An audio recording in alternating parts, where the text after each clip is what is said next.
ये कहानी पसंद आई तो कमेंट बॉक्स में ओम नमः शिवाय जरूर लिखिए। साथ ही अगर आपने अभी तक मेरे चैनल को सब्सक्राइब नहीं किया तो सब्सक्राइब कर लीजिए और बेल आइकॉन पर क्लिक जरूर कीजिए, जिससे हमारे वीडियो के नोटिफिकेशन आपको मिलते रहें। अब सुनिए ये कहानी। किसी गांव में एक लड़की रहती थी। उसके माता पिता की मृत्यु हो गई थी। उसके 5 भाई थे।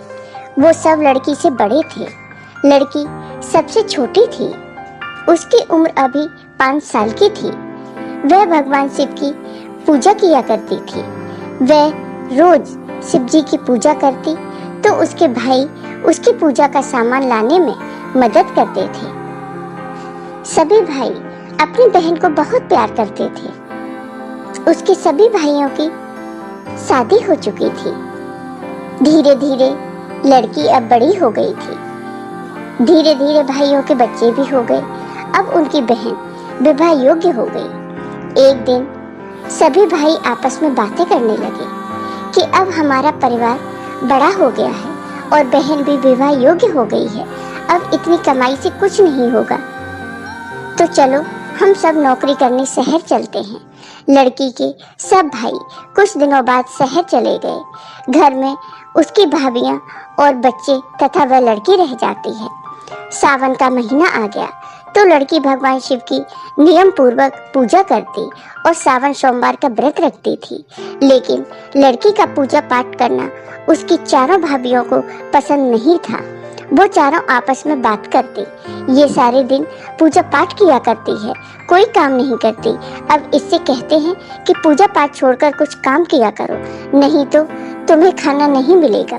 फिर चारों भाभी अपनी ननद के पास गईं और बोली, तुम सारे दिन पूजा पाठ में लगी रहती हो, कोई काम नहीं करती। अब पूजा पाठ छोड़ो और कुछ काम करो, नहीं तो तुम्हें खाना नहीं मिलेगा। लेकिन लड़की ने कहा, मैं शिव जी की पूजा नहीं छोड़ूंगी। भाभियों ने उस दिन उसे खाना नहीं दिया। बेचारी पूरे दिन भूखी रही और भगवान शिव के नाम का जाप करती रही। लेकिन छोटी भाभी को ये सब बुरा लग रहा था। वो सभी के जाने के बाद रात में अपना खाना लड़की के पास ले गई और कहा कि लो, तुम ये खाना खा लो, मेरे होते हुए तुम भूखी नहीं रह सकती। लड़की खाना खाकर सो जाती है। सुबह जब लड़की उठी तो उसकी चारों भाभियों ने कहा, जाओ जंगल से लकड़ी लेकर आओ, खाना बनाना है। लेकिन ध्यान रहे, बिना कुल्हाड़ी और बिना रस्सी बांधे तुम्हें लकड़ी लानी होगी। अगर ऐसा नहीं हुआ तो हम तुम्हें इस घर में नहीं रहने देंगे। भाभियों ने उसे जंगल भेज दिया। उसे पूजा नहीं करने दी। लड़की जंगल में गई और उसने लकड़ियों को तोड़कर इकट्ठा कर लिया। फिर उसने सोचा, अब मैं क्या करूं? रस्सी से इन्हें कैसे बांधूं? ये सोचते सोचते लड़की जोर जोर से रोने लगी। तब भगवान शिव प्रकट हुए और लड़की से बोले, क्या हुआ बेटी, तुम क्यों रो रही हो? तब लड़की ने सारी बात भगवान शिव को बताई। तब भगवान शिव ने कहा, बेटी तुम चिंता मत करो। तब शिव जी ने अपने नाग से कहा कि तुम रस्सी बनकर लकड़ियों में बंध जाओ, लेकिन ध्यान रहे तुम किसी को भी दिखाई नहीं दो। तब नाग देवता रस्सी बन इस प्रकार लकड़ियों से बंध गए कि कोई उन्हें देख न सके। फिर लड़की लकड़ी लेकर अपने घर आई और लकड़ी एक तरफ रख दी। नागराज वापस लौट गए। लड़की अपनी भाभियों के पास गई और कहा, भाभी मैं लकड़ी ले आई हूँ। भाभियों ने पूछा, किसी से बांधकर लाई हो? लड़की ने कहा, किसी से नहीं, ऐसे इकट्ठी करके लाई हूँ। भाभी देखने गई तो उन्हें बहुत आश्चर्य हुआ। तब लड़की ने कहा, भाभी अब तो खाना मिलेगा। भाभियों ने कहा, हाँ खा लो खाना। तो लड़की ने कहा, भाभी मैं पहले नहा लेती हूँ, क्योंकि जंगल में बहुत गंदगी थी।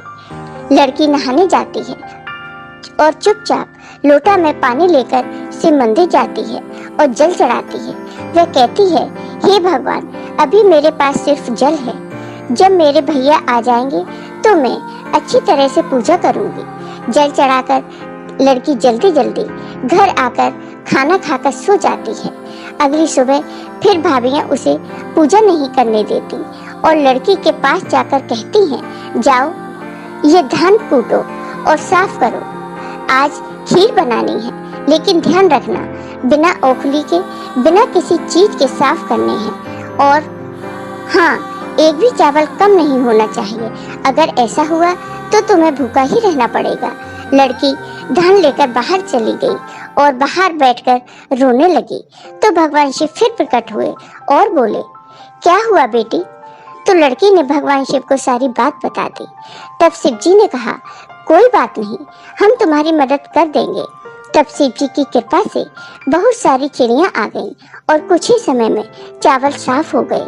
लेकिन उनमें से एक चिड़िया चावल छुपा कर ले गई। लड़की जब चावल लेकर घर आई तो लड़की की भाभीियों ने चावल देखे और कहा, इसमें तो एक चावल कम है, बताओ एक चावल कहाँ गया?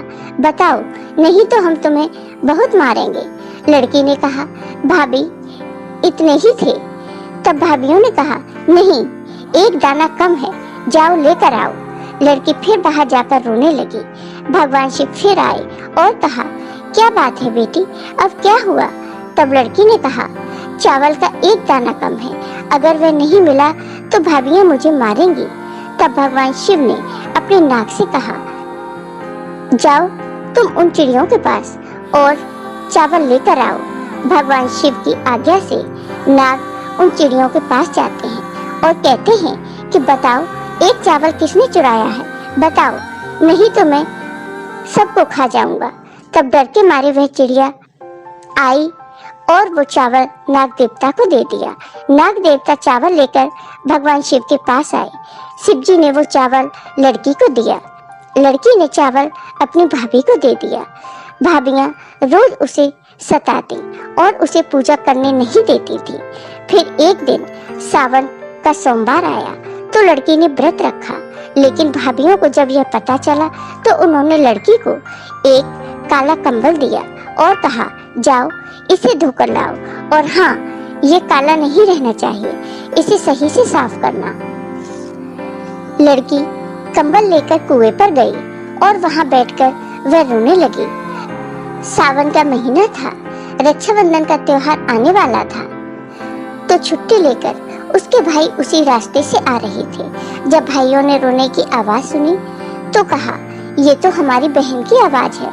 भाई अपनी बहन के पास गए और देखा हमारी बहन रो रही है। भाइयों ने पूछा कि बहन क्यों रो रही हो? तब बहन ने सारी बात अपने भाइयों को बताई। उसने कहा, भाई जब आप लोग शहर गए थे तब से भाभियां मुझे बहुत परेशान करती हैं, खाना भी जब तक देती हैं, जैसे तैसे मैं दिन काट रही हूँ। अब आज ये कंबल दिया है और कहा है इसे साफ करके लाओ। भाइयों को अपनी बहन की ऐसी हालत देखकर बहुत दुख हुआ। फिर सभी भाई अपनी बहन को बाहर खड़ा कर घर गए और अपनी बहन को बुलाने लगे। तो चारों भाभियों ने कहा कि तुम्हारी बहन अंदर है, वह पूजा कर रही होगी। वह तो सारे दिन पूजा करती रहती है, किसी से बात भी नहीं करती। बहुत घमंडी हो गई है तुम्हारी बहन। ये सुनकर भाइयों को गुस्सा आता है और वो अपनी बीवियों को डांटते हैं। फिर अपनी बहन को बुलाते हैं। बहन को देखकर भाभियां बहुत शर्मिंदा होती हैं। कुछ समय बाद भाइयों ने अपनी बहन का विवाह बहुत अच्छे घर में कर दिया। उसका पति भी भगवान शिव का भक्त था। अब दोनों पति पत्नी मिलकर भगवान शिव की पूजा करने लगे। भगवान शिव की कृपा से उनका जीवन खुशियों से भर गया। अब उन्हें किसी प्रकार की कोई कमी नहीं थी। तो हे भगवान शिव, जैसे आपने इस लड़की पर अपनी कृपा की, वैसे ही अपने सभी भक्तों पर अपनी कृपा सदा बनाए रखना। जय हो भगवान शिव की।